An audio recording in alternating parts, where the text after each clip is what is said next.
Hello, and welcome back to Return of the Obra Dinn. In the last episode, we came aboard the ship and began to find out some of the fates that befell the crew on this poor ship. Without further ado, let's continue into the Doom.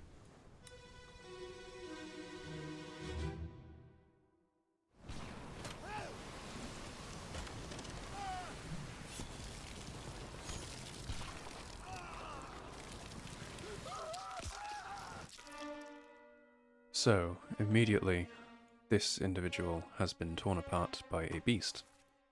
However, their face is also unblurred.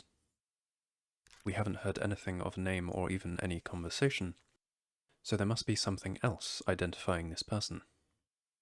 Notably, they have quite distinctive tattoos across their torso, and that provides us the clue we need. Looking down the crew manifest, we can see the nationality of all of the crew. There is one from New Guinea, where such tattoos are not uncommon. So for now we will assume that this person is Maba, the topman. Other points in this scene. We can see that there is a boat where 3 people have been thrown overboard. That will become important later. As for the rest of the ship, there is not a great deal that we can determine that is concrete about anyone or their roles. We could perhaps presume that a lot of these people are topmen, but that is by no means a certainty. In any case, this scene is another case where there is a lot of details which will come in handy later, but this boat being thrown overboard is perhaps the most important among them that we will come back to.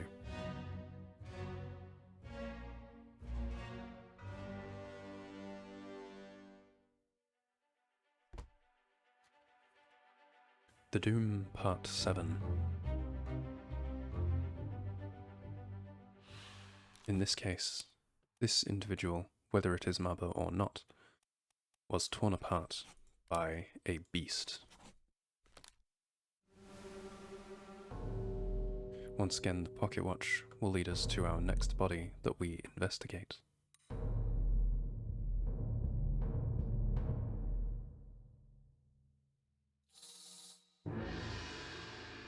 As we follow the wisps once more across the deck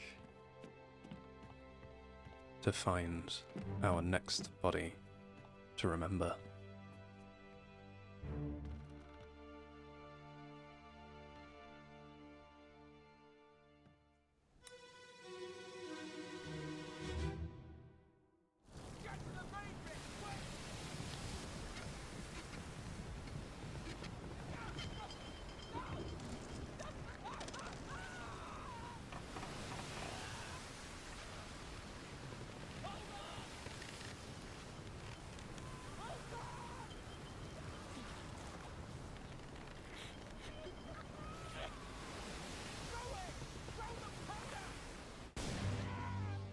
So that audio had a lot to it. First and foremost, the body we are looking at is this one. The face still blurred, but we know how they died, in quite the explosion.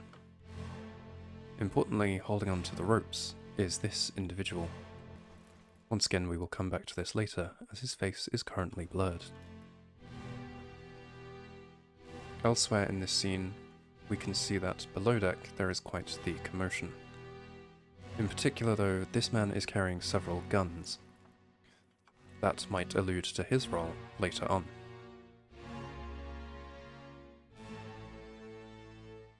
In any case, the most important part of this scene is the gunpowder explosion and the man holding on to the ropes.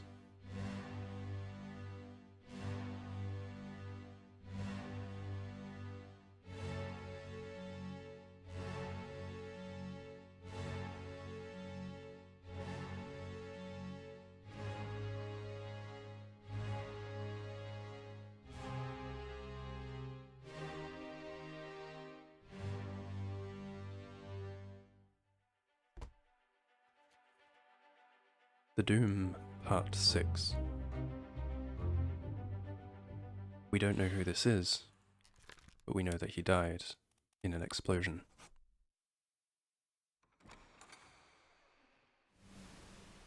With this door open, that means that we've reached the end of this chain of memories.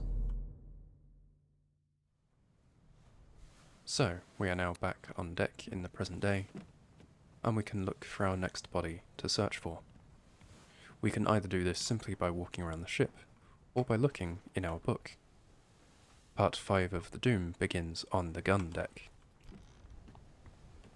The gun deck is down a level, and by the blurring over this grate, we can see that this was once closed, but is now open to the gun deck. There are a few points that I want to note before we head on. We can open doors in this game, but not if they have an X over the keyhole. That indicates that a door is locked. Most doors will be locked initially, but will become unlocked as we see more memories. There is a body here, but I wish to continue on first to see if there's anything else of note on this deck. Notably, there is a knife and a blood trail leading to this door, which we can open, to find another body on the floor. We will return to this one later. I make a habit of checking all open rooms before moving on. In particular, this one has a uniform hanging in it, which is quite important.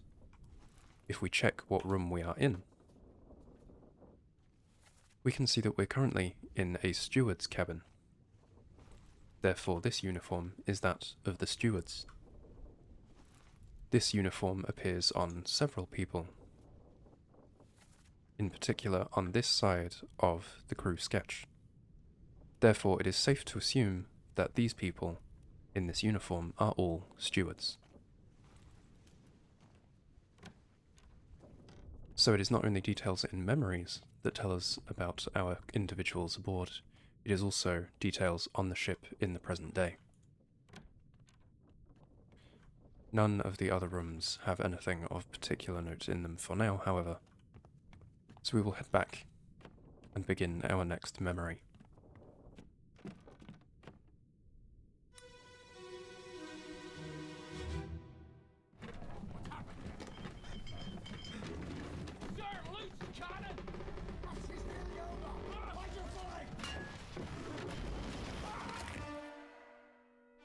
So, once again, the fate of our victim is clear, even if their identity is not. However, we have just assumed that this is one of the stewards, and he has been crushed by a loose cannon. Interestingly, as he's a steward, we also have this man here, who is directly next to this man in the sketch. So, it's possible that these two are linked.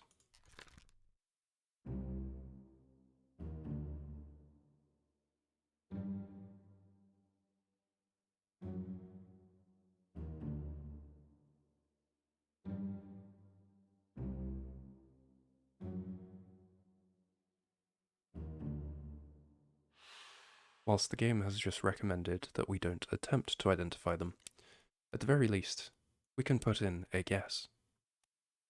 The man they are next to in the sketch is Martin Parrott, the third mate, and there is the third mate's steward. So for now we will assume that this is Roderick Anderson. We can see that over here there has been another death. We will later come back to find out who that is.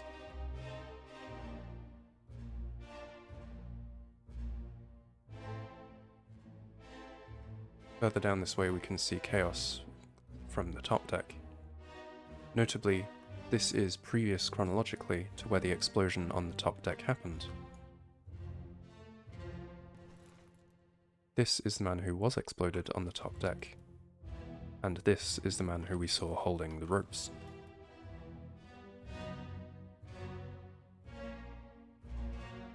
Of note, both of those men on the stairs had similar uniforms, which will come into play in a little bit.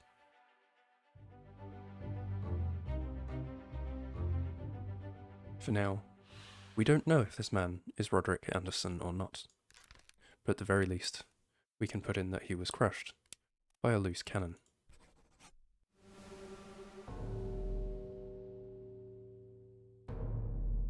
The next body is over here.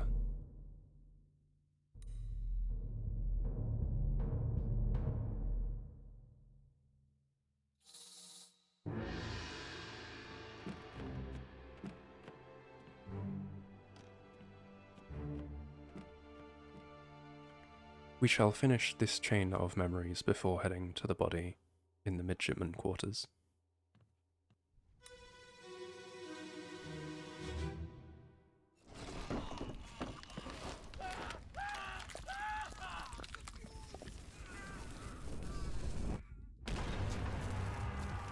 So, once again we can see that this body was killed in an explosion, but we don't currently know who they are.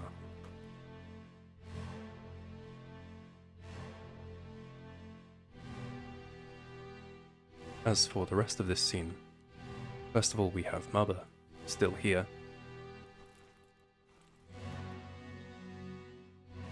But there is not a great deal of other detail that we can gather from this. However, we can see that there is another body crushed underneath this cannon, although trying to find who it is on the sketch is not yet possible.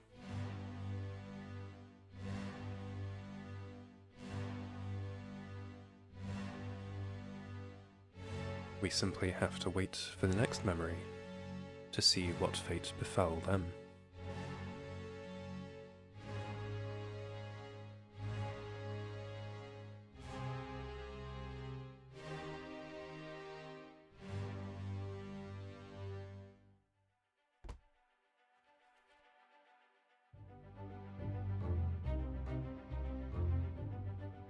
Interestingly, on this page, there are 2 bodies. But we didn't see the second one. This is not the person who was crushed underneath the cannon. So, as for their fate, we will have to wait a little to try and put together what happened. For now though, we know that this first one was exploded.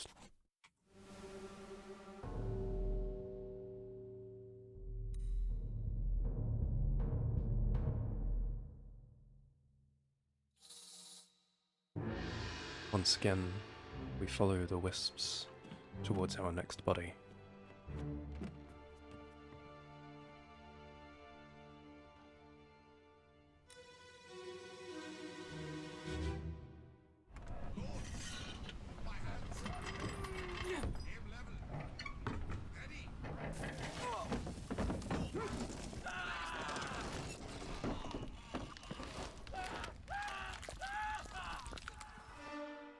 So, this man, once again whose identity we cannot determine, but we know that he was crushed by a beast. Interestingly, we have 2 men here. One of them, the man we just saw exploded by a cannon, and the other one, the man whose fate we couldn't determine, but who was directly behind the first. Since this appears to be directly before the explosion, we can presume that this man, here, was also killed in the explosion. Sometimes the chronology of events is important for putting together what happened to everyone. As for the rest of this scene, it remains much the same.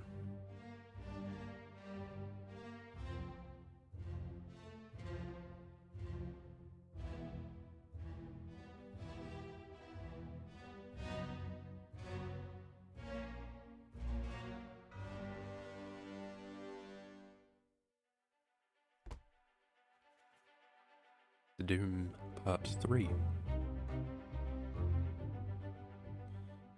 We can now conclude that this man was crushed by a beast, but we can also head back to this page and conclude that this man died in the explosion as well. The door opening means we have reached the end of that little chain of memories as well.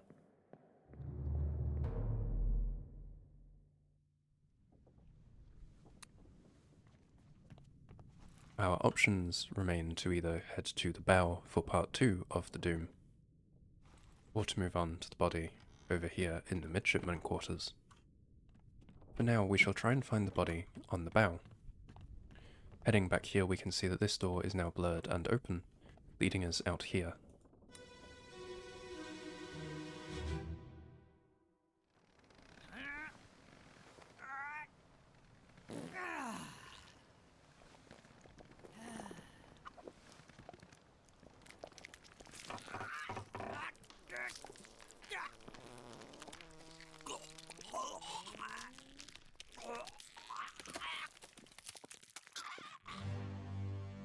after some quite gruesome sounds, we see this man.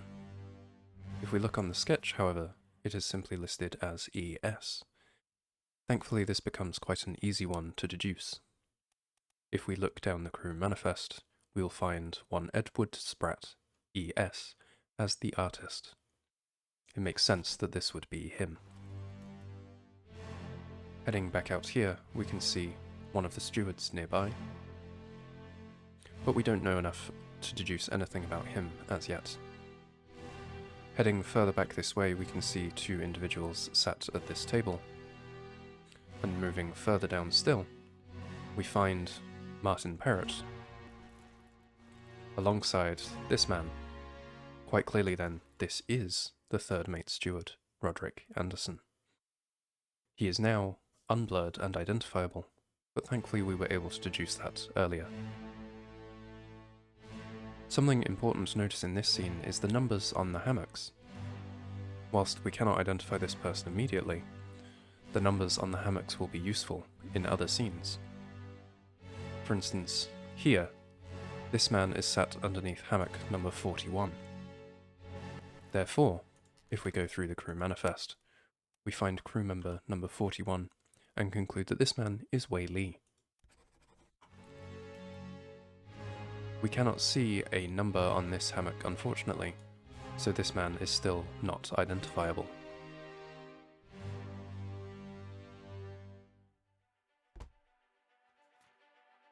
The Doom Part 2. Edward Spratt, the artist, was crushed by a beast.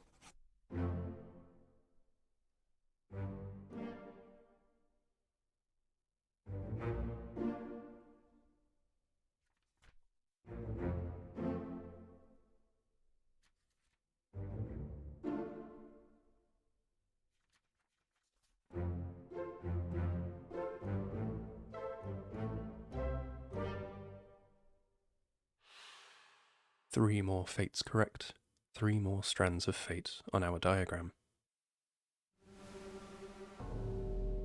We have one more body to identify in this scene, this time up on the top deck.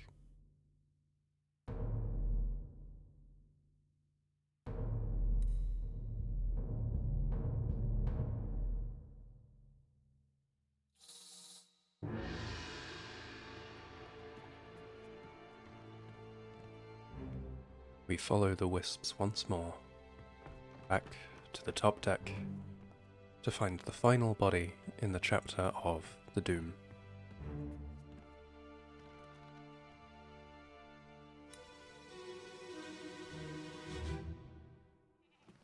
Let me on. Over my dead body, you bloody Dane. Huh?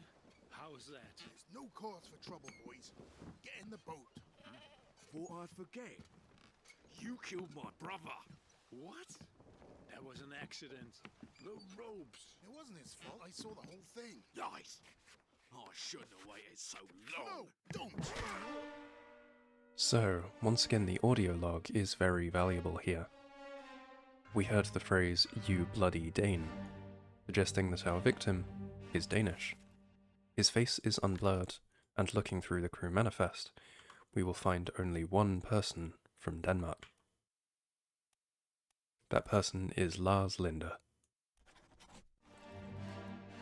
As for our attacker, well, we heard that apparently Lars killed his brother.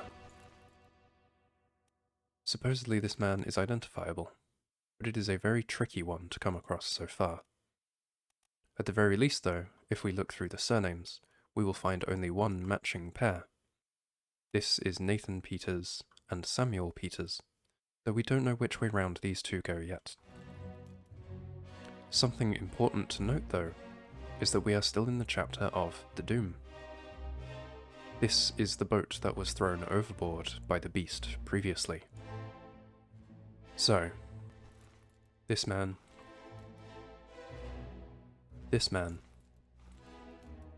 and this man. Whilst currently not identifiable, at the very least we know what happened to them. They were flung overboard by the beast attacking that we see in the later parts of the Doom. Remembering the chronology of events like this is very important.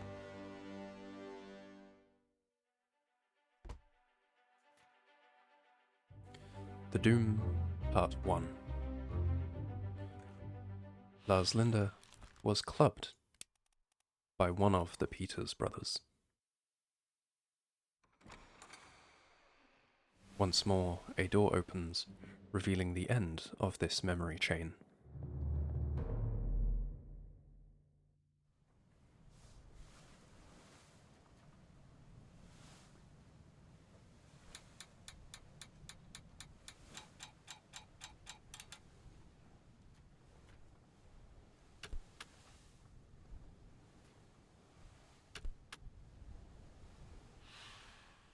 The crosses at the beginning of the Doom chapter indicate the number of deaths, but the slash marks indicate disappearances. These are people who we don't directly witness the deaths of using the pocket watch, but whose fates we need to determine nonetheless. In the case of this, we've already found out that this man was thrown overboard, along with this man and this man. We saw Finley Dalton, the helmsman, getting dragged up and flung overboard by the beast as well. Drowned by a beast. The rest of these fates we shall have to wait a little more before we can determine them exactly. We are now free to continue on down to our next body, but I will leave this episode here once we reach them. Our next body is in this room. As I have previously mentioned, this is in the midshipman cabin, and we shall find out how that is important next time.